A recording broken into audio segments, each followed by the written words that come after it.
उसँग भएको फायर सटरको त्यो दाँती छ नि, त्यो दाँती र यो दाँती अड्काएर उसलाई हामी तान्न सक्छौँ। अनि जीव जन्तुहरू अब वनमा मऱ्यो, अब आगोले डढेर मऱ्यो भने अब त्यसलाई चाहिँ उद्धार गर्नु पऱ्यो भने यो काँटामा अड्काउने, हिसाब लिएर। अब हामी रेडी, तयारी पोजिसनमा होइन त? ल अब के गरौँ भने एउटा फायर सटर सर ऊ त कोडमा जानुहोस् त भाइ। अनि तलबाट हाइडी छ भाइ, त्यसको तल जानु फेरि है, रोडकै दिनु है। त्यसपछि अब तपाईँहरू सेउला बोक्नु भएको छ नि, कतिजना हुनुहुन्छ? ल त्यहीँबाट तपाईँ जानुहोस् त त्यो भाइको पनि 1 मिटरको डिस्टेन्समा गर्नुहोस् है। यता होइन, उता सर, उता बस्नु पारिकै पारिपट्टि होइन होइन, रेखा हुन्न, माथि बस्नु तर रेखाको उता छ। हवस् त्यो छ। बुवा तल तल, तपाईँ तल, उहाँभन्दा माथि बस्नु पाइएन होइन, पाउनुहुन्छ। उहाँभन्दा माथि त पाइएन, मुनि उहाँको भित्रमा तपाईँ पनि जानु। तपाईँ सेउला केही लिएर जानुहोस् है, रित्तो हात्ती नबस्नु।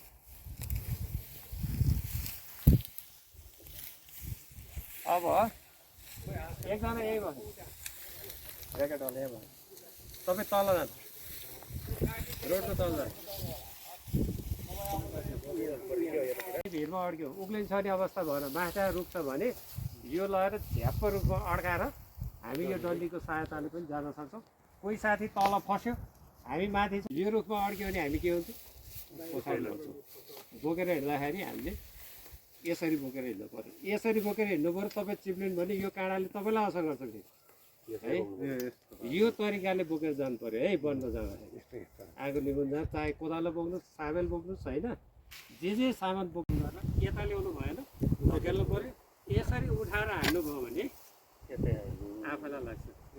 र अर्को कुरा के छ, यो सामान यो उपकरणहरू बोकेर जाँदा कसरी बोक्नुहुन्छ तपाईँहरू? वनमा त जानु पऱ्यो। खोइ 3 नम्बरको पाहरू वनमा त झन् 50% अधिकार मागेपछि कर्तव्य पनि पुरा गर्नु पऱ्यो नि। अधिकार मात्रै चाहियो। संसदमा त अब प्रत्यक्षमा भएन भने समानुपातिकबाट हाल्ने गरेको। प्रत्यक्षमा दिँदै चाहिँ दिँदो रहेनछ। हार्छ भने दिँदैन भने।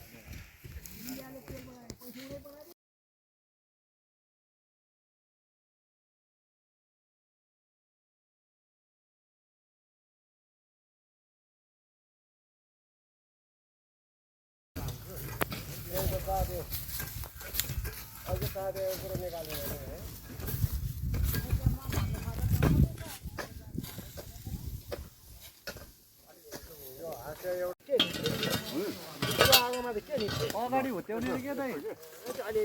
यस्तो गर्ने यो यहाँ आएको छ नि, यहाँ आएको छ नि, यस्तो हान्ने, यस्तो दल्ने, अनि यस्तो गर्ने, यहाँ माथि पुऱ्याएर हान्ने नि, यस्तो छ्याप्पा हान्ने अनि यसो डराल्ने।